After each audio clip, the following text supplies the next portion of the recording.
Finet. Finanzas éticas.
Primera juventud en La Plata,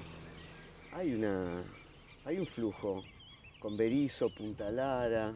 Esta zona no la conocía, pero tenía entendido, y es más, hemos visitado en su momento la isla Paulino, que está por acá cerca. No sé ahora, pero cuando éramos chicos se decía que esa zona, que es como un desprendimiento del delta, tenía zonas vírgenes, es decir, que no habían sido pisadas eh, por, por la especie humana. Y entonces, bueno, pensábamos esto, ¿no? Que en este momento de la modernidad, el futuro, llegó todo y aún había tan cerca de casa lugares donde eran vírgenes. Parecía ciencia ficción, ¿no? Porque de pronto podíamos llegar a creer que en el Mato Grosso, que eso había lugares donde el hombre todavía no había llegado y que había misterios posibles con los que te podrías encontrar si hubiera alguna manera de llegar a esos lugares. Sin embargo, los teníamos en La Plata, cruzando estos riachuelos. Contame, Sergio, cómo fue tu llegada a La Plata desde Comodoro Rivadavia en la infancia. Después preguntarte sobre tus años de formación ya musical, pero cómo llegas de Comodoro acá a La Plata. Comodoro porque, bueno, nací en Comodoro Rivadavia, pero nos criamos los primeros años del colegio en Caleta Olivia, que es una localidad próxima, más al sur todavía, porque bueno, la comunidad petrolera, había una industria en los años 60, 70, mi papá trabajaba, después se murió cuando yo tenía 8, así que hubo que decidir qué hacer, porque mi mamá era muy joven y me preguntó, me consultó, ¿qué hacemos? ¿Vamos para Río Gallegos, donde había el polo civilizatorio también, o a Buenos Aires?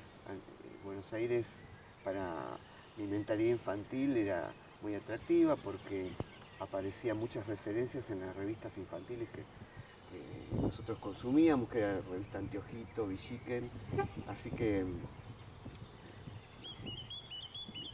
le dije, vamos a Buenos Aires. Así que bueno, fuimos a primero Capital, justo cuando moría Perón, estábamos en un edificio enfrente del molino, es decir, que veíamos la gente entrando desde el balcón a saludar a Perón, y en la tele también podíamos ir chequeando a ver los que habíamos visto a color, en blanco y negro, quienes se acercaban al féretro. Esa es la anécdota que tengo, digamos, de nuestra llegada a Buenos Aires. Después vinimos a La Plata. ¿En qué año fue eso? 74. 74. 74, 75 vinimos a primero Villa Elisa, Olmos, el colegio, después el Normal 3, en la ciudad de La Plata, en 858. Después unos años en Bellas Artes, una carrera de música, que podía ser dirección orquestal o composición, instrumento, eran las mismas materias al principio. Yo cursé un año más el preparativo para entrar al ingreso. Ese fue como un estudio más riguroso, metódico de música, que después, bueno, por circunstancias que también tienen que ver con el arte, pero más vinculado con el teatro, ya no tuve tiempo para administrar una carrera que era muy exigente. Estamos hablando de la década del 80, 80 y pico. Sí, apenas terminé, 83, De- 4. entonces dejás Bellas Artes y cómo son tus primeros pasos ya como compositor, digamos, recordemos un poco esa época. Sí, yo me vinculé con un grupo de teatro que venía con una formación de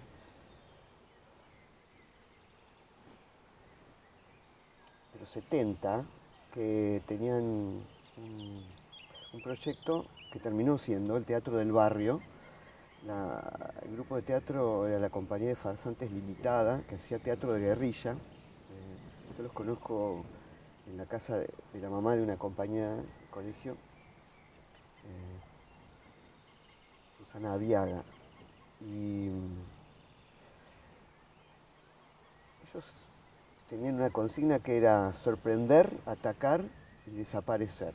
Entonces venían con una pancarta en Plaza Italia, en medio de las actividades del domingo, feria, y planteaban un teatro corporal, físico. Recuerdo uno era una máquina, armaban una máquina con distancias, direcciones. Entonces nos quedábamos pasmados un rato. Hablaba un poco de la alienación, en plan abstracto, pero bueno, era como un Abelardo y la máquina que se llamaba el número, pero el asunto era perturbador. Yo me acuerdo que vi estas acciones que podían llegar a ser un poco distantes de la sensibilidad o de la emocional, de lo emocional. Sin embargo, había algo en su manera de acercarse al arte y al teatro que uno se quedaba atravesado por estas acciones. No sabía por qué, no podía pensar que mi formación teatral era, qué sé yo, las de Barranco, el teatro que nos daban en el colegio, ¿no? O tragedias griegas en todo caso. Esto era un mundo distinto de la representación. Me acerco, tengo la suerte porque, como te decía Susana, donde los amigos de su hija, nos quedábamos charlando con ella, hacía como una especie de tertulia donde varias generaciones se podían encontrar y charlar. Yo terminé haciéndome más amigo de la mamá de Guillermina, de Susana y de sus amigos, a partir del cual ellos me invitaron a participar de este equipo para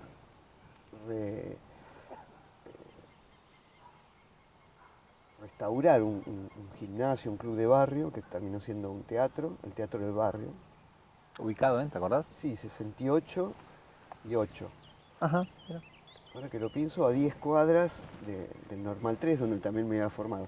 Este teatro fue como mi formación, de alguna manera, al margen de la música, que había dejado de hacerla, justamente porque estaba investigando desde la literatura. Ellos vienen con textos, más allá de que eran actores, me traen mucho toda esa literatura que estaba fuera del programa del colegio, ¿no? El absurdo, Estaba Ionesco, pensando en Ionesco, justamente, sí, sí. sí, Beckett, Alfred Jarry, pues, o qué sé yo, Picabia, que era un pintor, pero yo en ese momento no sabía, y lo leía, lo devoraba. Eran traducciones, ¿no? Estos franceses, creo que todos los que mencioné. eh, y, y había algo también perturbador y a la vez fascinante de la manera en que usaban el idioma, a pesar de que, como decimos, eran traducciones. Pero el no sense, eh, el dada, el absurdo.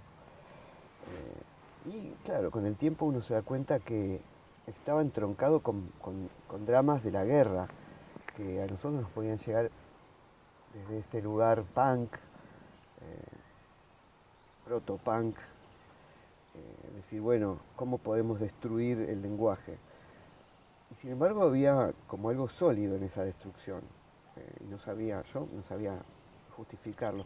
Con el tiempo me di cuenta que, claro, los que tomaban el lenguaje y lo desmenuzaban, y el sentido, todos los sacrificios que había ahí desde la lengua, del pensamiento y de la propia vida que se ponía en juego, pensá que el Dada eran acciones que ahora pueden resultar casi simpáticas, Sí, sí, como naif. bromas. Sí, sí, Claro, tal cual. y la raíz era el buen nombre de alguien que quedaba como un idiota delante de sus relaciones, y las relaciones eran cónsules, eran recepciones muy formales, y que lo que había para, para sacrificar era justamente eso, el buen nombre, o en todo caso la vida, que era enrolarse en el ejército. Desde ese lugar entonces es como que sospechamos que había algo más. Incluso este teatro, que, que yo lo veía casi como un quiebre del lenguaje, o tomar espacios públicos para la representación, venían de esta gente que sobrevivía al proceso, que habían sido torturados, muchos de ellos, de los que me traían estos libros, me decían: Sergio, léete esto, o me invitaban a escribir sobre, o leer alguna idea sobre las que ellos querían representar, que eran, por ejemplo, una adaptación de Los Reyes de Cortázar, que era el mito del Minotauro, Teseo, Ariadna, el hilo de Ariadna. Bueno, yo lo que sabía era lo que habíamos leído en el colegio, pero esta aproximación de Cortázar yo no la conocía. Y no solo eso, sino que la manera en que estos actores, con toda esa experiencia de la deconstrucción, que venían de una tradición también que conocían, si bien se habían eh, construido desde Stanislavski, Grotowski, pero que traían mucha novedad. Cantor, todo este teatro experimental, Eugenio Barba en Brasil, que eran teatro social, es decir, o Pichón Rivière, que eran los textos que ellos traían. Para mí era toda una novedad. Recién, perdón, mencionamos a Pichón Rivière con sus conversaciones con Cito Lema, Sí, o las conversaciones de Cito Lema con Pichón sí, Rivière, que también abordaban, ¿no?, el tema de la locura, del sentido en general. sí, Este, sí, sí. Y bueno, Ujú, y esa figura del loco Artaud, tal cual.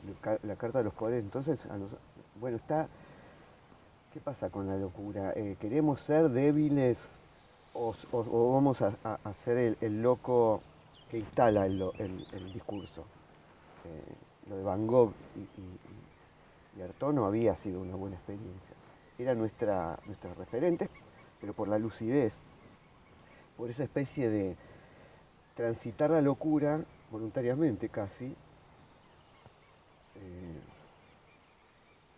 Y ahora, bueno, todo esto que vos traes, bueno, Samoa, ¿no? Esta investigación que había hecho Pichón Rivière sobre estas civilizaciones al margen del positivismo y la locura.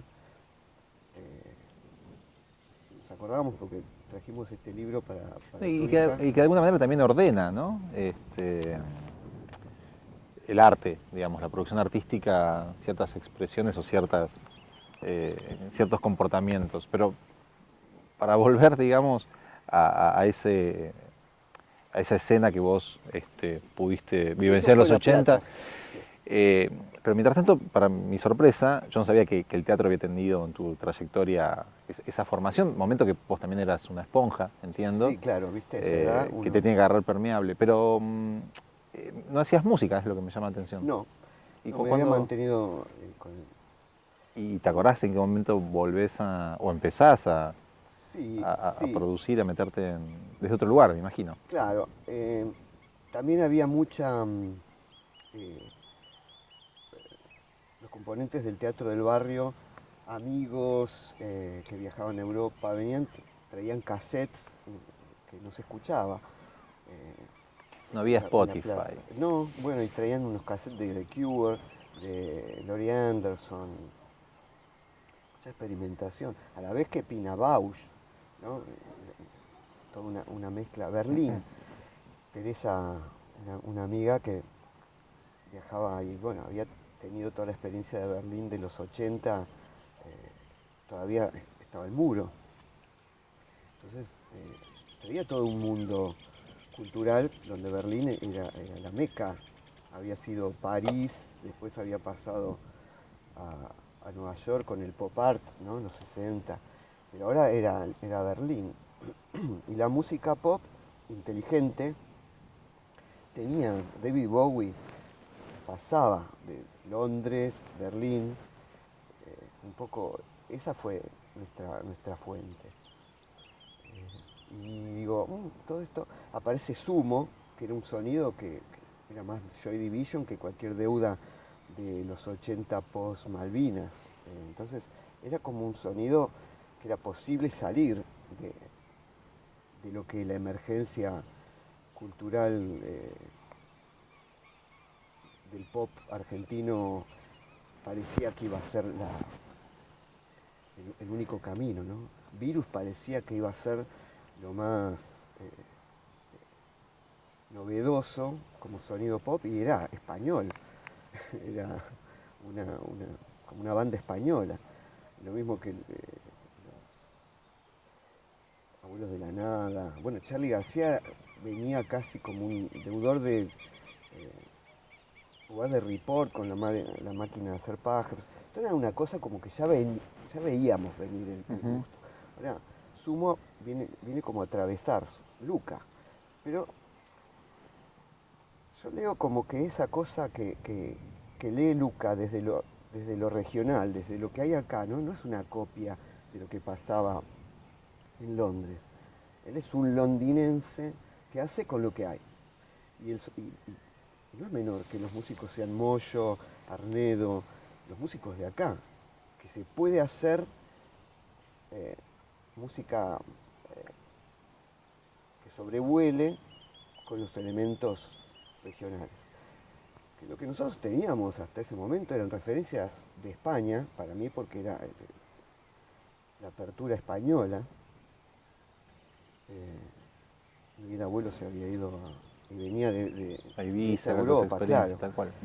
Pero bueno, esto era como de igual a igual, está Police, está ¿Y New Order, en ese está... caldo de cultivo qué te pasa a vos y en Me qué compré momento? una Porta Estudio, entonces como mi experiencia con los músicos me costaba explicar un poco qué quería hacer, me puse a hacerlo yo solo. Tenía 4 canales, usaba 3, lo reducía a 1, tenía la posibilidad de grabar 6, 7 instrumentos y dar de alguna manera un poco ordenarme a mí y también mostrarle a los músicos, bueno, esto es lo que quiero que suene, ¿lo podés hacer? A ver, sí, bueno, dale. Y a partir de lo cual después vino un sampler, pero estaba un poco basado también en una propuesta teatral que había, Ese bagaje anterior, claro. claro, más que digamos, internarme en una movida de pertenencia a una especie de rock o movida que después lo hubo en los 90, ¿no? La movida sónica, el nuevo rock.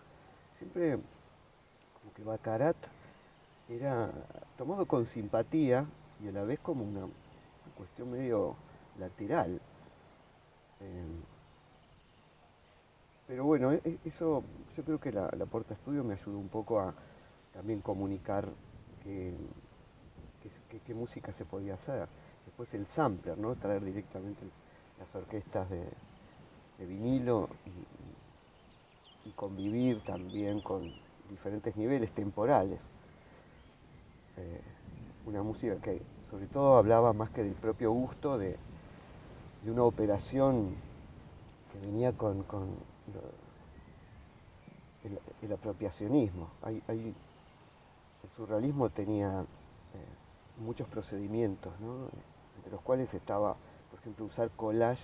Max Ernst usa unas ilustraciones de un grabador, Gustave Doré, que era Claro. un virtuoso, y él lo usa, recorta eso, arma una nueva imagen, y un poco eso fue un precedente para lo que nosotros terminamos haciendo con Baccarat, es decir, tomar una música comercial mambo, cha-cha-cha, orquestas que eran imposibles grabar para la época, que ni siquiera los que tenían más plata en la industria podían pagarse y permitirse esas orquestas. Así que para nosotros era casi como un maquillaje que hablaba de una traición también, de traicionar a la industria que había avalado una cultura del pasatiempo. Pero bueno, ¿qué pasaba si nosotros queríamos subvertir? eh, y bueno, fue una operación a la usanza de engañar al mercado que duró un poco, hasta que la industria se dio cuenta que podía cobrar por los fonogramas. Es decir, hasta ese momento, en los 90, podías usar lo que quisieras. Querías pedir permiso no solo por lo legal, sino para que pudieran aparecer los créditos que estábamos tocando con Lalo Schifrin, que era un amigo, o con Javier Cugat, que había sido un gallego, no, un catalán, que había terminado haciendo orquestas en Cuba. Estaba Vico Berti entre los samplers. Todo eso queríamos consignarlo. Y Sony ponía peros, me decía, pero bueno, ¿nos ayudás a pedir permiso? Bueno, dale. Me reuní mucho tiempo con ellos tratando de que pudieran ponerlo. Porque la verdad que la acción era metalenguaje sobre todo. Ahora está mejor vista la cultura remix, ¿no? Está todo. No sé, me parece que tiene que ver con... Ahora se ordenó. Antes el que tenía un sampler lo podía hacer. Ahora si no tenés una editorial que te gestione, no entras a Spotify, por ejemplo.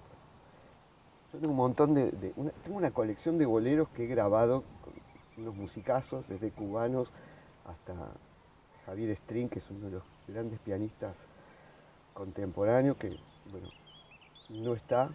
Y todos esos permisos, las plataformas, si no vienen de la mano de una editorial importante, te perdés en trámites. Y bueno, finalmente termina de una u otra manera concentrándose en los grandes inversores, los que permiten que se escuche o no algo. No quiero dejar de preguntarte cómo fueron los primeros shows de Baccarat en aquel momento, si recordás alguno en particular, y cómo fue, bueno, al fin y al cabo lo que pasaba en Saporta Estudio, cómo fue salir a mostrarlo. Sí, Imagino que la experiencia teatral te debe haber ayudado también, ¿no? A una cuestión de escenario, sí, supongo. Sí, tener ciertos criterios que tienen que ver con el hecho de verse a uno mismo como un drama, más allá de lo que uno escribe y la historia que uno quiere contar, cómo está siendo visto uno. Entonces, bueno, reflexionar sobre esa idea de ser natural o no. Estás bajo un spot, te vistas, por más que te vistas como en el living de tu casa, o en pijama, siempre va a ser una extrañeza. Y desde ese lugar vamos a ser conscientes de eso, ser conscientes del significado que le va a dar el discurso hegemónico. En ese momento era el rock, ¿no? Entonces, nosotros nos tocaba tener un coloquio con el rock, es decir, integrarnos como una voz, si bien desde el gusto yo me había criado, me había formado con el rock, pero en ese momento teníamos que ver de qué manera ampliábamos el espectro del rock. Y la típica es ponernos en el lugar opuesto, de traje, ya no como el bon vivant, el dandy que viene después, casi incluso desde una definición desde el periodismo, sino era un oficinista, personificar el fantasma de la música de protesta, que era el hombre gris, el burgués, el que está metido en el sistema. Bueno, esa era nuestro disfraz en un punto, era casi como el punk había sido para los hippies o para Bueno, nosotros para el rockero veníamos a hacer el hombre gris, que canta con coreografías, que, que reivindica la cultura del cóctel, de la posguerra, del soldado que viene de tirar la bomba atómica. Bueno, eso somos nosotros.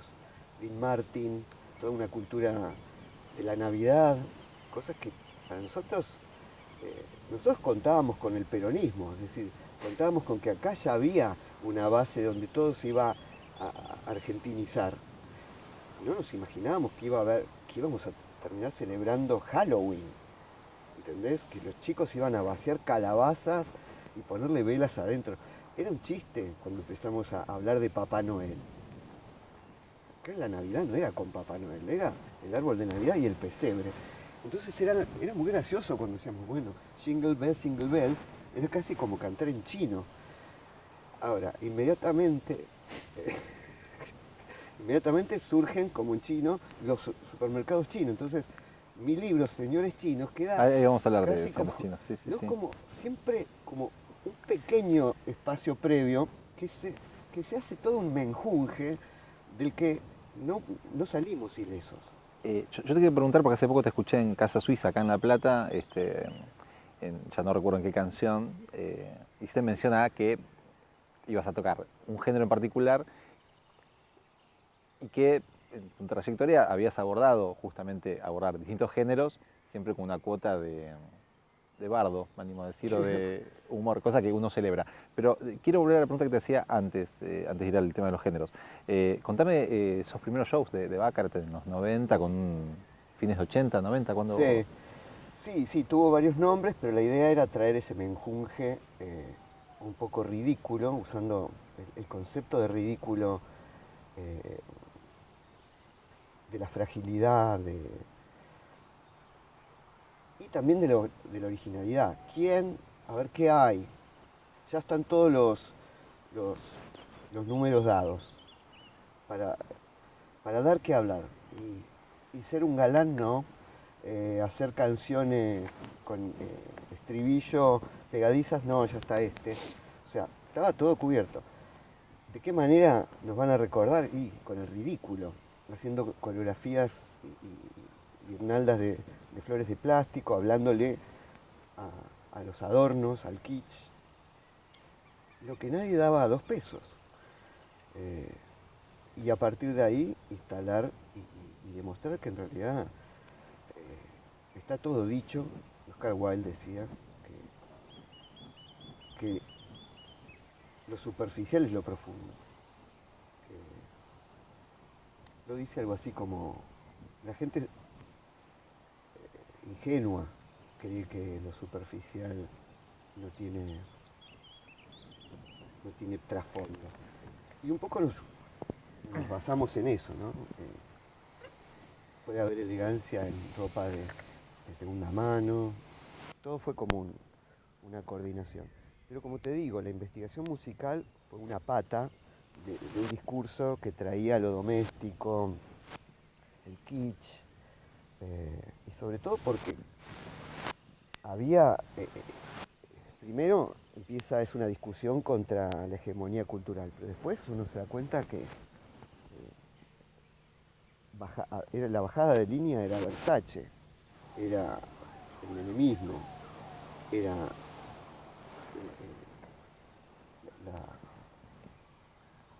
gastar plata en Miami, y que eso no es el antagonismo de la pobreza. Todo lo contrario, iba a traer pobreza. Nosotros no lo sabíamos, pero nos lo demostró. O sea, tirar plata, eso no puede terminar bien. Como te digo, no es que lo sabíamos, pero bueno, un poco la elegancia es eso, ¿no? Lo medido, las cosas en su justa medida.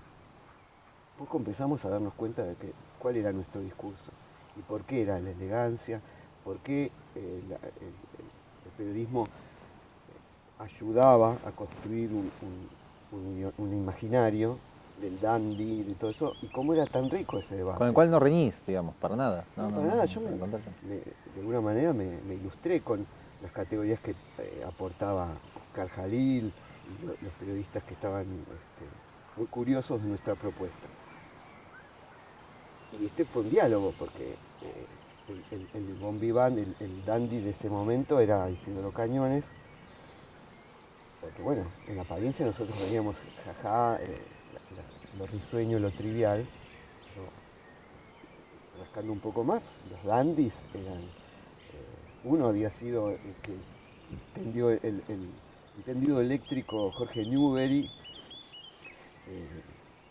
tenían una fortuna que dilapidar, no era nuestro caso, entonces había como un post-dandy, un post-dandismo.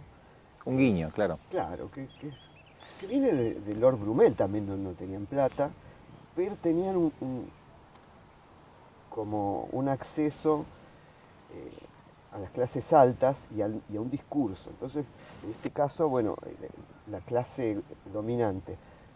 Y para vincular, ¿por qué hablábamos en su momento de la locura, ¿no? Pichón, Rivière. Ahora tenemos un presidente que se arroga la figura de un loco simpático. Pero es algo que vos pensás que nosotros ya reflexionábamos en los 80. Te digo, desde este lugar de analizar los textos de los locos, de Art Brut, y cómo esto, que había sido debate del arte y de la filosofía, también si se quiere, de la reclusión de la nave de los locos, que lo toma Foucault también, ¿no? En sus trabajos del poder, dónde se ubican los locos, los educandos. Tenemos cómo llegó desde ese discurso de validación de la locura, como otras categorías, en relación con el discurso del arte, y cómo desde este lugar del ícono televisivo, que es Milei, como ese producto que es visual, que es de humor si se quiere, yo te diría que es una construcción artística. Le dimos todos los elementos. Primero, el arte, al investigar eso, abre una especie de margen donde lo que se supone que tiene que ser bulineado, ridiculizado, marginado, le das una visibilidad, lo legitimás como discurso. Y después el poder lo agarra, le hace un moño y te ata a vos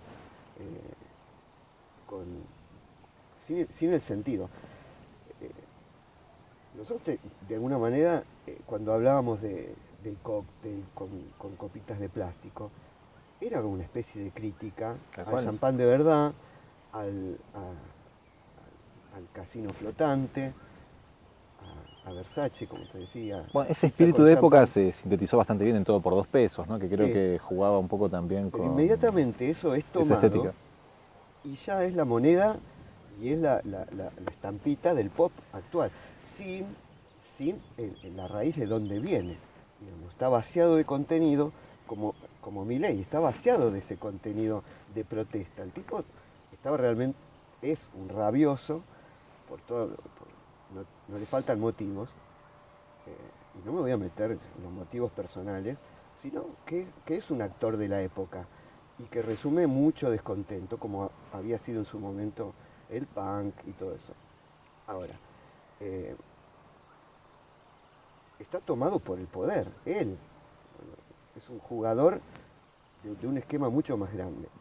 Y que el arte y la filosofía están siempre ahí, el pensamiento, viendo y dudando, ¿no? Que es nuestra dinámica, dudar de lo que proponemos. Así que bueno, en un punto este descontento o este escenario, no te voy a decir que somos los artífices y culpables de esto, pero a la vez también asumir una cierta inclusión de esta dinámica y de este presente. Quiero volver un poco al escenario cultural, musical de La Plata en esos primeros 90. Quiero que me cuentes un poquitito, por lo menos, de esos primeros shows, cómo funcionaban, cómo se producían, si recordás alguno en particular que te haya hecho mella en la memoria, que valga la pena traer ahora. Sí, mira, había... Me imagino que estamos saliendo de una hiperinflación, una crisis muy grave como la del 89.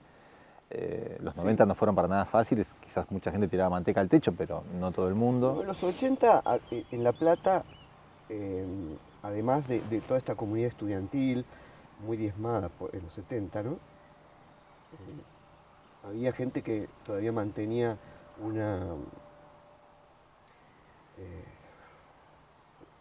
una posibilidad de llevar adelante, o una intención de llevar adelante un programa de instrucción, en el caso de Carlos Ballina, por ejemplo, que se había ocupado de mantener o de volver en actividad lo que había sido la carrera de cine cerrada por Claro, los milicos. lo entrevistamos acá, fue el primer entrevistado del ciclo. Y Carlos me invita.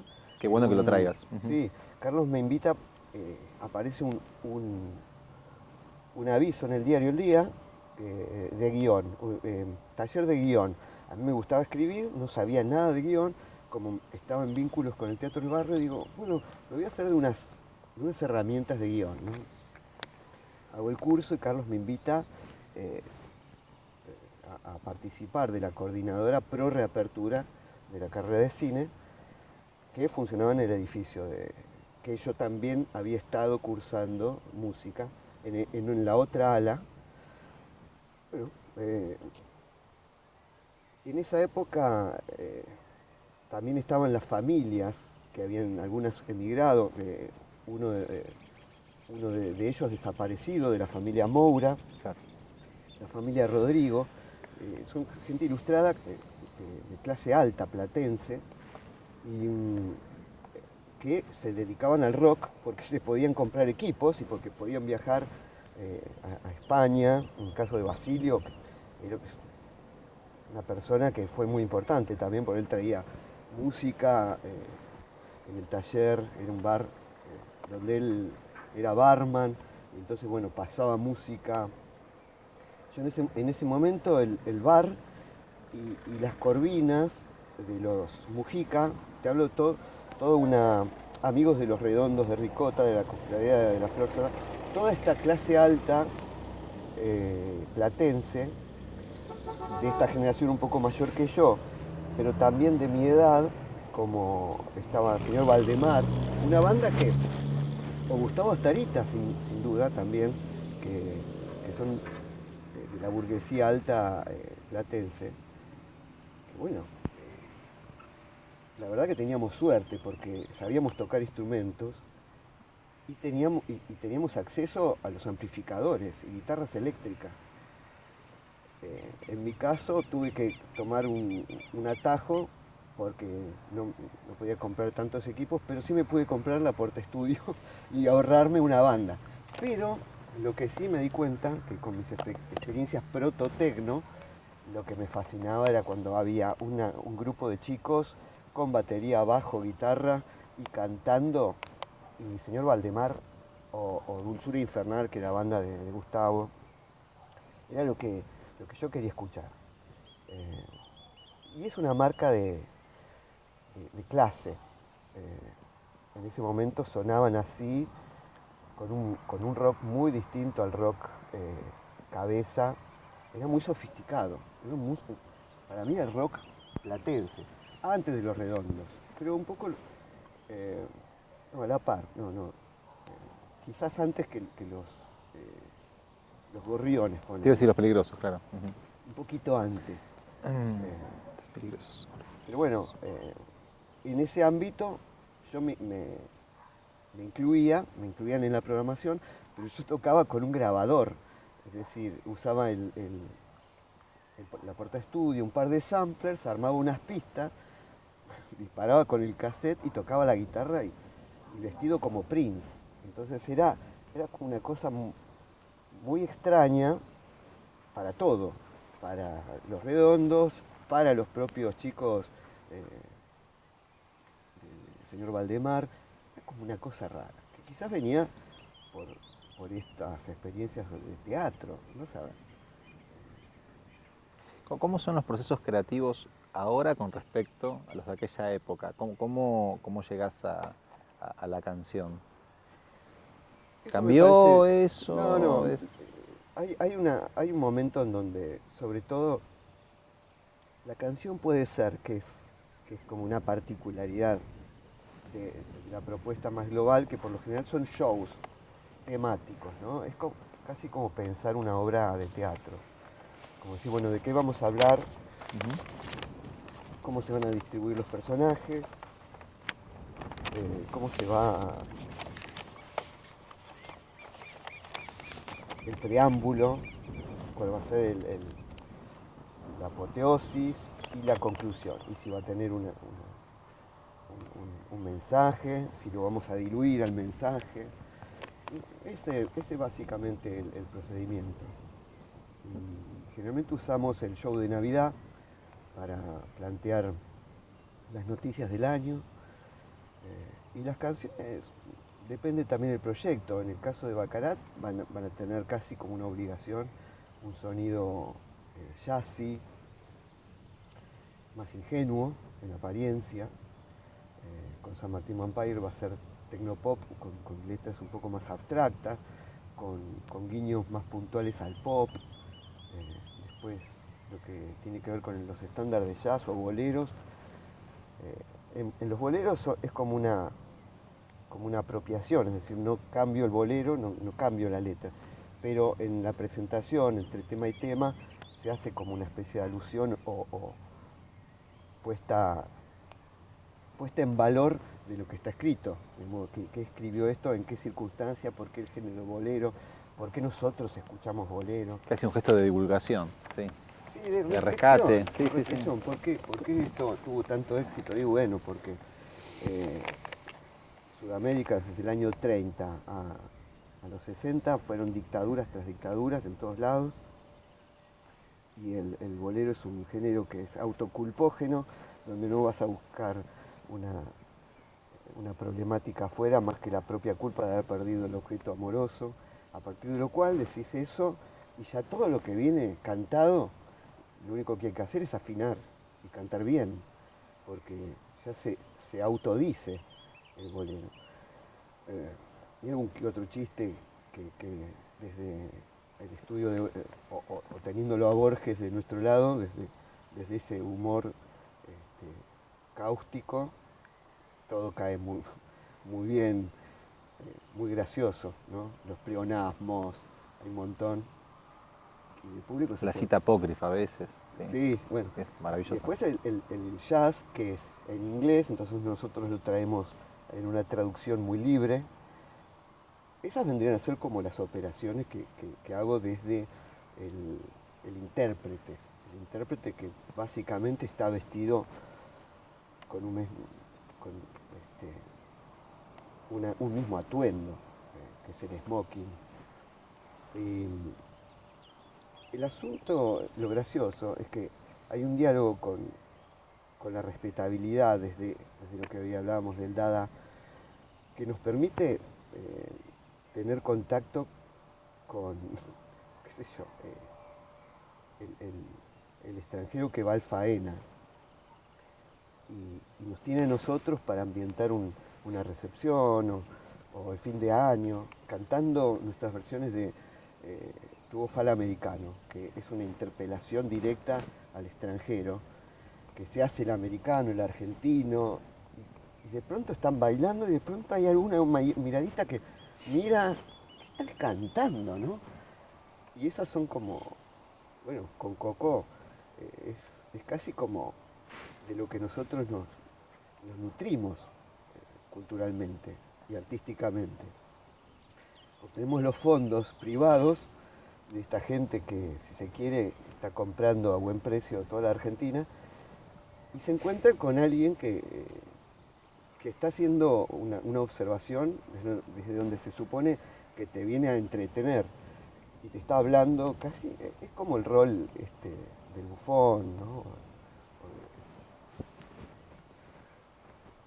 De la tragedia griega que estamos viendo. Están representadas las situaciones de la guerra, de la actualidad que tenía en ese momento. Bueno, ¿de qué se habla? Y se habla ¿de qué está hablando? ¿De Dios? ¿De Zeus? ¿O está hablando de los aliados políticos de Atenas? Argos, está todo mezclado. ¿Quién tiene razón? Y tratamos de que no haya panfleto, sino que desde la música tenemos una ventaja, porque todo lo pone en un lugar que ayuda a trascender el arte, ¿no?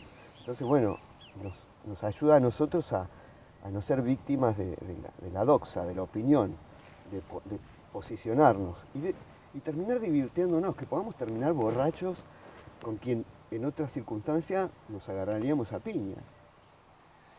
El arte, ¿no? Como catalizador de otras cuestiones. Hay otras consultas que te quiero hacer, otras preguntas, pero no puedo dejar de hablar de música sin preguntarte por tu opinión sobre los procesos actuales de producción de música, ¿no? Recién contabas Portaestudio, juntando 2 mangos.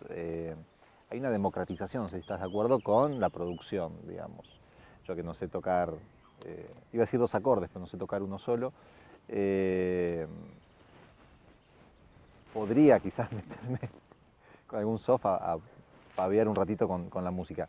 ¿Qué te pasa a vos con la democratización de las vías de producción? Y cuanto antes se las apropien, mejor. Cuanto antes. ¿Cuanto antes en qué sentido? En todos los sentidos. O sea, vos decís, no sé tocar 2 acordes, no importa. Le pones, ay, me gusta esta canción, pero me gusta este pedacito de la canción. Lo pones en una inteligencia artificial, ya te hace la canción que vos quisieras. O sea, que eso sea universal no te lo garantiza el procedimiento, pero quizás vos tenés una visión universal que nos viene bien a todos. Tu manera de ver. Yo creería, en lo musical creería que no, pero no importa. No, pero eso Bien, tiene que ver pero con quería preguntarte justamente eso, ¿qué opinión tenés sobre esto, ¿no? De que sea muchísimo más accesible que hace 20 o 30 años la producción. Yo la verdad que ahora estoy investigando más en cómo hacer sonar una canción que cómo componerla. Si tengo que hacer el estribillo lo tengo que poner antes, si lo hago en modo mayor, si uso intercambio modal, si...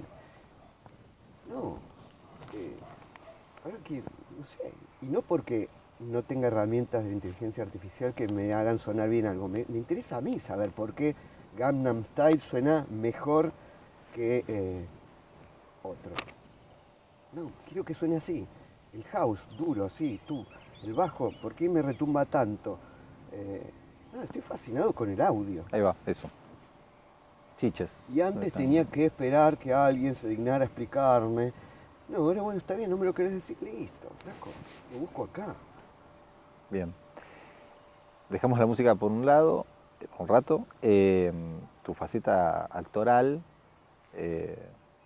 No puedo dejar de hacer mención a un videoclip que a mí me vuelve loco, que es un video de Sponsors, donde haces de ¿puedo decir un nazi bueno? Aunque es un oxímoron. Pero, es no, un pero fuiste... nazi, claro, Nada, creo que es ¿no? Es la canción.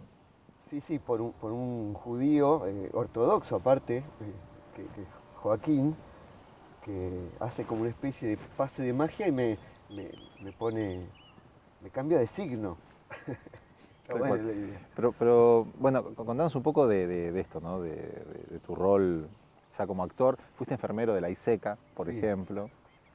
Contame un poquito de esa otra búsqueda, si querés. De alguna manera era como una especie de deuda de esta época del teatro, donde yo me acercaba a una especie de discurso ya comenzado, es decir, los chicos, Diana, Eduardo, Marcelo, quienes llevan adelante este teatro en los 80, ya habían investigado el método y claro, yo quería actuar, entonces me decían, bueno, tenés que armarte un animal. Terminaba haciendo una obra de teatro donde saltaba como una cigüeña, pero yo quería actuar como De Niro. Entonces ellos ya lo habían investigado, ya se habían aburrido del naturalismo, entonces me tocaba actuar abstracto. Así que cuando me invitaron a participar de esta película, dije, no, yo voy a ser un enfermero eh, con el método. Así que bueno, un poco contra la voluntad de los directores que querían algo muy esquemático, ilustrativo, es decir, ellos habían invitado artistas a hacer los roles porque confiaban que el guión iba a hablar por sí mismo, no necesitaba, y dicho y hecho, la verdad que lo que se dice en la película no hace falta de ninguna, de ninguna dote actoral. Sin embargo, yo insistí en armar mi personaje a la manera que necesitaba y tuve digamos, la posibilidad, porque por la relación tan cercana con Gastón y Andrés, Los directores, claro. sí, Platicón. antes de haber sido invitado a participar como actor, había funcionado como consultor de guión. Es Ah, decir, mira.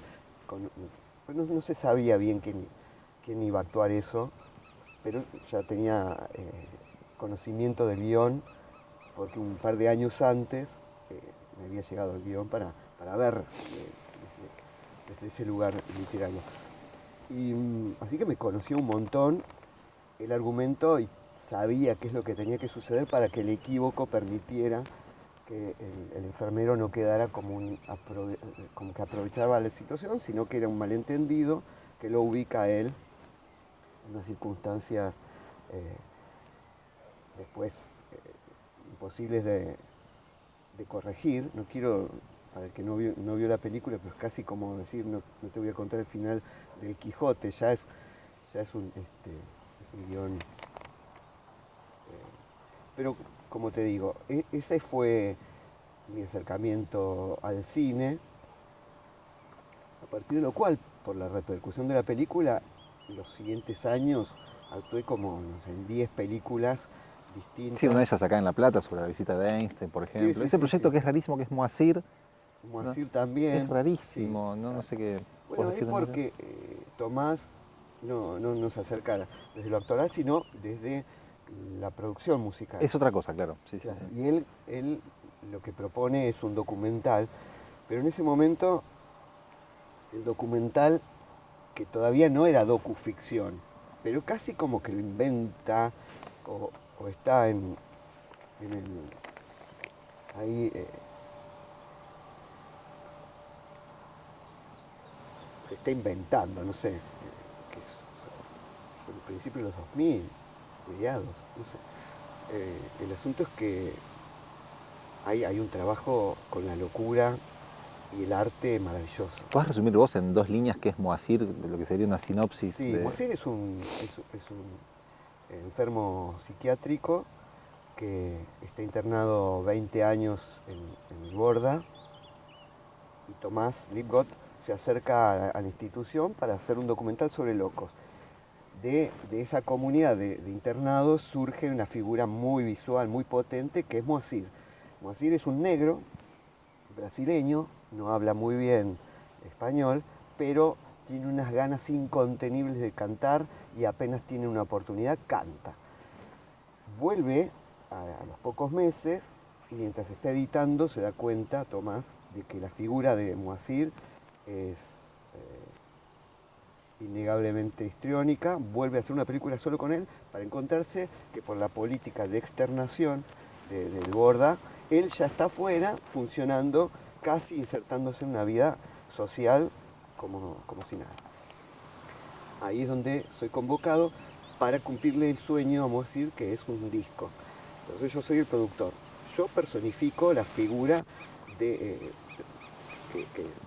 que es el antihéroe, que para todo artista es el productor, el que le pone límites, y yo funciono sin proponérmelo demasiado, pero perfectamente como un villano, que encima es el villano que, que le discute a un loco. Entonces, desde esta discusión con Tomás, yo digo, no tengo categorías donde pueda contener a un enfermo, así que mi relación con él es de artista-productor. Esas discusiones son imperdibles, para el que no vio la película. Está online, es está en YouTube colgado. Sí, es recomendable. Así que es una batalla permanente donde el ingenio de Moacir usa incluso su categoría de loco para ganar las conversaciones.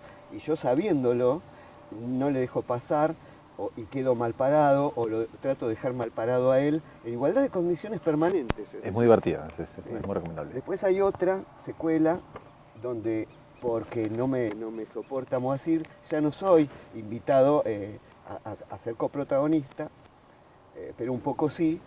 Y una tercera película donde ya no lo tenemos más a Moacir, lamentablemente, se murió, y hay una tercera película de post-mortem donde se recupera todo un montón de archivos de la primera película donde yo aparezco luchando con Moacir un poco más, tratando de soportar una jornada de grabación a fuerza de tequila, donde se me ve en el fondo emborrachándome con tequila en medio de toda esta performance de Moacir en Ion, uno de los estudios más emblemáticos de la industria argentina de la música. Así que bueno, hay bastante para ver de Moacir. Tenemos que ir cerrando, pero no puedo preguntarte, vimos tu rol, repasamos tu rol en la música, algo de cine, y también sos autor de Señores Chinos. Contame un poquito de qué se trata, ya tercera edición, ¿puede ser? Sí, tercera edición, sí. También otro producto, entre muchas comillas, editorial, no tan típico, me animo a decir. Sí, es atípico. No sé qué opinión tendrás vos de tu propia obra, pero... Yo estaba fascinado con... siempre pensá que, ahora que te lo digo, lo pienso, siempre son contestaciones. Cuando me toma el ímpetu creativo es porque algo me disgusta de lo que hay. En este caso me fasciné con el Tao Te Ching, los escritos chinos, los poemas del periodo Tang. Entonces, casi como una especie de falsa filosofía en el formato que a nosotros nos llega por decisión del traductor. Porque ¿cómo voy a escribir el chino? ¿Cómo traigo español? Y bueno, van a ser como axiomas. Bueno, entonces era un ejercicio en broma de esta narrativa china. Se lo muestro en ese momento a Amalia Sato, que era la editora de la Tokonoma, y ella me dice: Sergio, está buenísimo, a pesar de que esto es japonés, vos estás escribiendo sobre chino, entra. En la siguiente edición me dice: ¿tenés algo más de esto? Que era un cuento. Ah, sí, te escribo la continuación. Así fueron a lo largo de 10 años de recopilo, cuando en la editorial El Broche de La Plata me dice: Sergio, queremos editar algo tuyo. Bueno, te junto estos... Perdón, El Broche, López Brusa, sí, Carlos Ríos. Carlos Ríos, sí. Que estaba Loli Becerra también. Sí, no recuerdo. Sí, no, divinos. Así que bueno, les armé esta saga, lo que terminó siendo Señores Chinos. Sí. Todavía intento darle forma a un texto previo a los Señores Chinos, que es una especie de novela que se me enrieda cada vez que trato de arreglarla, me toma. Así que en realidad... Pero vos tenés esa idea de darle forma a esa novela. Sí, es un ejercicio permanente y diferentes otros proyectos. Pero bueno, como me dicen, la industria editorial está difícil. El otro día a Vox, que fue la última editorial que hizo Señores Chinos, una preciosa edición. Hablas de la editorial de Bahía Blanca. Sí, que se les inundó con... No. Me dice: de tus libros quedó una caja nada más. precioso, con los grabados de Alfredo Prior, en fin. La tragedia del arte. Sí. La última, Sergio, solemos preguntar para terminar las conversaciones, obviamente quedan un montón de temas para consultarte. Yo después te voy a preguntar, fuera de cámara, cómo fue el vínculo con la ISECA, de Chusma nada más. Pero acabas de cumplir 60 años, Sí. digo bien. ¿Aparecen algunas certezas, algunas mirás para atrás y decís,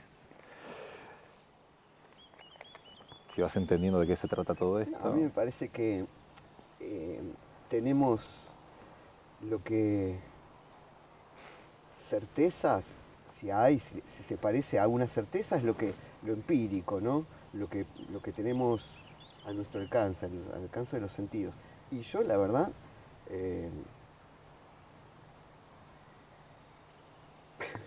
no sé, soy mi máxima incertidumbre.